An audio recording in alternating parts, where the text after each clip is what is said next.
You've done it. You've nurtured your cucumber plants all season, watched them climb, seen the flowers bloom, and finally, there it is, a perfect, plump cucumber, ready for harvest. You slice it, take a bite, and that acrid, bitter taste floods your mouth, ruining what should have been a crisp, refreshing treat. It's a gut punch, isn't it? All that effort, wasted. But what if I told you that bitter cucumber isn't some random act of gardening cruelty?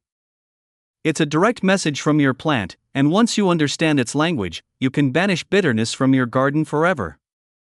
In fact, there's one simple adjustment you can make today that will drastically improve the sweetness of your future harvests. Stick with me, and I'll show you exactly how to grow cucumbers so sweet and crisp you'll be sharing them with everyone you know. That bitter flavor, the telltale sign of a disappointed gardener, comes from a compound called cucurbitacin. It's naturally present in cucumbers, and in small amounts, it actually contributes to that signature cucumber flavor. But when plants get stressed, they ramp up cucurbitacin production, concentrating it in the skin and especially near the stem end.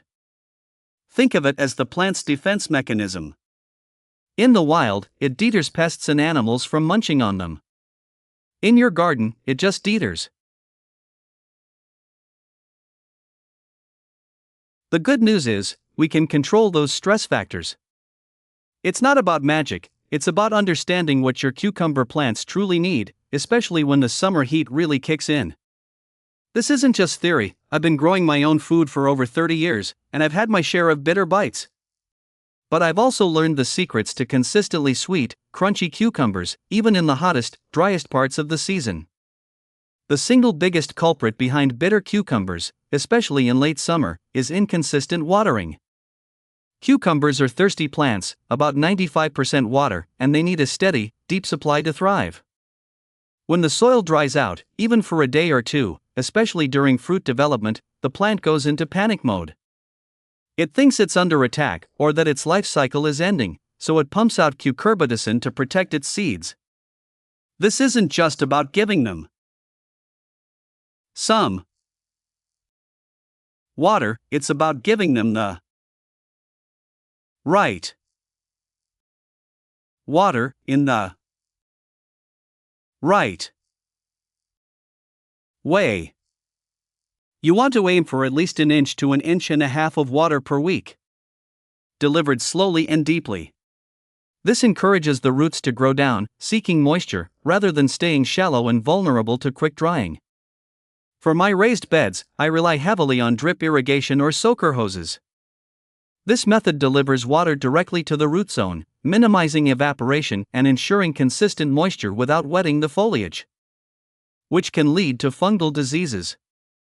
I run my drip system for about 30 to 45 minutes every other day, depending on the heat. If you're hand watering, take your time. Don't just give them a quick sprinkle. Let the water soak in slowly, moving around the base of the plant. A good rule of thumb is to water until the top 6 to 8 inches of soil are thoroughly moist. You can check this by sticking your finger into the soil. If it feels dry down past your first knuckle, it's time to water. This deep watering is that simple adjustment I mentioned earlier. It makes a monumental difference. Another critical step in maintaining consistent soil moisture, and one that often gets overlooked, is mulching. A good layer of organic mulch, like straw, shredded leaves, or wood chips, around your cucumber plants does wonders. It acts like a blanket, keeping the soil cool and moist by reducing evaporation. I usually put down a 2 to 4 inch layer of straw once my plants are established. Not only does it conserve water, but it also suppresses weeds, which compete with your cucumbers for precious moisture and nutrients. Plus, as the mulch breaks down, it slowly adds organic matter back into your soil, improving its structure and fertility over time. It's a win-win-win situation that provides a consistent, stable environment for your thirsty cucumber roots. Beyond watering, the relentless summer sun can also stress your cucumber plants, especially in zone 7 and hotter. While cucumbers love warmth, extreme heat, temperatures consistently above 90 degrees Fahrenheit 32 degrees Celsius, can cause them to shut down. leading to increased bitterness. Their leaves might wilt, even if the soil is moist, as they struggle to transpire efficiently. This is where strategic shading comes into play. I've found that a simple shade cloth can be a game changer. You don't need to cover them all day, just protecting them during the hottest part of the afternoon, typically between noon and 4 p.m., can make a huge difference. A 30% to 50% shade cloth works perfectly. You can drape it over hoops or a simple frame you build yourself. Even an old bedsheet or a piece of burlap can offer temporary relief in a pinch. Just make sure there's good airflow underneath. Another clever trick is companion planting. Taller plants like corn or sunflowers can provide natural afternoon shade for your cucumbers. I often plant my cucumbers on the east side of my corn patch, so they get morning sun but are protected from the intense western sun in the afternoon. This isn't just about preventing bitterness, it also helps prevent sunscald on the developing fruits, keeping them picture perfect. Now, let's talk about variety selection. This is where we can stack the deck in our favor right from the start. Not all cucumbers are created equal, and some varieties are specifically bred to be burpless or bitter-free. These cultivars naturally produce less cucurbitacin, making them much more forgiving even if conditions aren't absolutely perfect. Look for terms like burpless, sweet, or non-bitter on seed packets. Some of my personal favorites that consistently produce sweet fruit include Diva, Sweet Success, Marketmore 76, and Armenian. These varieties are often parthenocarpic, meaning they produce fruit without pollination, which can also contribute to a more uniform, less bitter fruit. Another characteristic to look for is gynoecious varieties.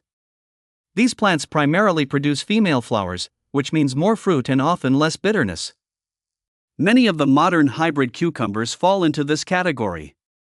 If you're tired of the bitterness lottery, investing in these specific seeds is a smart move. They're designed to give you that crisp, sweet flavor you crave. Even if your garden experiences a few heat waves or you miss a watering session now and then. It's not a complete substitute for good cultural practices, but it's a significant head start. Harvesting at the right time and size also plays a crucial role in preventing bitterness. Cucumbers are best when picked young and tender. Allowing them to grow too large can lead to tougher skin, larger seeds, and yes, increased bitterness. Most slicing cucumbers are ideal when they're 6 to 8 inches long, while pickling varieties are best at 3 to 5 inches. Check your plants daily, or at least every other day, once they start producing. The more frequently you pick, the more the plant will produce. And the less likely the existing fruits are to become overripe and bitter. Use a sharp knife or pruners to cut the stem, leaving a small piece attached to the cucumber. Don't pull or twist them off, as this can damage the plant. Now, let's go over some common mistakes that lead to bitter cucumbers. Because understanding these pitfalls can save you a lot of heartache. The first, as we've already discussed, is inconsistent watering. It's the number one offender. A quick sprinkle every day is worse than a deep soak every few days because it encourages shallow root growth, making the plant even more susceptible to drought stress.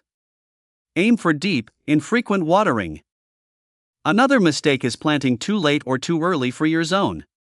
Cucumbers need warm soil and consistent temperatures. Planting them when the soil is still too cold, or trying to push them too late into the scorching heat of midsummer without protection, puts them under immediate stress. Know your average last and first frost dates, and aim to plant your cucumbers when soil temperatures are consistently above 65 degrees Fahrenheit 18 degrees Celsius. Ignoring soil health is another critical error. Cucumbers are heavy feeders and thrive in rich, well-draining soil. If your soil is compacted, lacking in organic matter, or deficient in nutrients, your plants will struggle, leading to stress and bitterness. Before planting, amend your soil with plenty of compost. This improves drainage, water retention, and provides a slow release of essential nutrients. I always add a good 2 to 3 inches of my homemade compost to my cucumber beds each spring. Finally, over-fertilizing, especially with high nitrogen fertilizers, can also contribute to bitterness. While cucumbers need nutrients, too much nitrogen can promote excessive leafy growth at the expense of fruit production. And it can also stress the plant. once the plants start flowering and fruiting. Switch to a balanced fertilizer or one slightly higher in phosphorus and potassium to support fruit development. A dose of compost tea every couple of weeks can provide a gentle, balanced nutrient boost without the risk of over-fertilization. Let's dive into some advanced tips and insider techniques that experienced growers use to ensure a bountiful harvest of sweet cucumbers. First up, succession planting. This is a game changer for a continuous supply. Instead of planting all your cucumber seeds at once, sow a new batch every 2 to 3 weeks until about 8 to 10 weeks before your first expected frost. This way, as older plants start to wane or succumb to the late summer heat, you'll have younger, more vigorous plants coming into production. For most zones, you can get 2 to 3 successions in a season. In zones 5 to 7, I'll plant my first batch in late May, a second in early July, and sometimes a third in early August for a fall harvest. For those with limited space, container growing is a fantastic option, but it requires extra attention. Cucumbers can absolutely thrive in containers, but they dry out much faster than in-ground or raised beds. Choose a container that's at least 15 to 20 gallons, 60 to 75 liters, for a single plant, and make sure it has excellent drainage. Use a high-quality potting mix with good water retention. You'll likely need to water daily, sometimes twice a day during peak summer heat. I often add a layer of mulch to my container cucumbers as well to help retain moisture. And remember, trellising is even more important in containers to keep the plant healthy and the fruit off the ground. Speaking of trellising, it's not just for space saving, it significantly improves cucumber quality. Growing cucumbers vertically on a trellis, cage, or netting promotes better air circulation around the plants, reducing the risk of fungal diseases. It also keeps the fruit off the soil, preventing rot and pest damage, and ensures more even ripening. Plus, it makes harvesting so much easier when you don't have to hunt through dense foliage. I use cattle panel trellises for my cucumbers, which are sturdy and last for years. Just guide the tendrils onto the trellis as the plant grows, and it will do the rest. Another secret weapon in my organic gardening arsenal is compost tea. This isn't just fertilizer, it's a living tonic for your plants. I brew my own compost tea by steeping finished compost in aerated water for 24 to 48 hours. This creates a nutrient-rich liquid teeming with beneficial microbes. Drenching your cucumber plants with compost tea every 2 weeks, especially during periods of stress, can boost their overall health and resilience, making them less prone to bitterness. It's like giving them a probiotic shot, helping them absorb nutrients more efficiently and withstand environmental challenges. Now let's talk about timing for different regions. For my friends in USDA zones 5 to 7, you're typically looking at planting cucumbers outdoors from late May through early July. If you're in zones 8 to 9, you can often get an earlier start in April and continue planting through mid-July, potentially even into August for a fall crop. In the warmer zones 10 to 11, you might be able to plant almost year-round, avoiding the absolute hottest summer months by planting in early spring and again in late summer/early fall. For our friends in the UK, your planting window is generally late May to early July, once all danger of frost has passed and the soil has warmed up. And for those of you in Australia, remember your seasons are inverted. Your spring planting would be September to November, and you might even get a second crop in late summer, around February. The key is always to wait until the soil is warm enough, around 65 degrees Fahrenheit 18 degrees Celsius, and to protect plants from extreme heat in hotter climates. So, to recap, deep, consistent watering is your number one priority. Mulch heavily to conserve moisture. Provide afternoon shade during peak summer heat. Choose burpless or sweet varieties. Harvest frequently and at the right size. And for an extra boost, consider succession planting, trellising, and a dose of compost tea. By following these steps, you're not just growing cucumbers, you're cultivating a relationship with your plants, understanding their needs, and responding to them. And the reward? Crisp, sweet, delicious cucumbers that will make every bite a joy, not a disappointment. You've put in the work, and now you know the secrets to truly sweet cucumbers. I'd love to hear about your experiences. What zone are you gardening in, And what's your go-to cucumber variety for sweetness? Drop a comment below and share your tips with our gardening community. If you found this video helpful, please hit that like button, it really helps the channel grow. And if you want to keep growing the best garden on the block, make sure to subscribe and ring that notification bell so you don't miss out on our next video, where we'll tackle how to get more tomatoes than you know what to do with.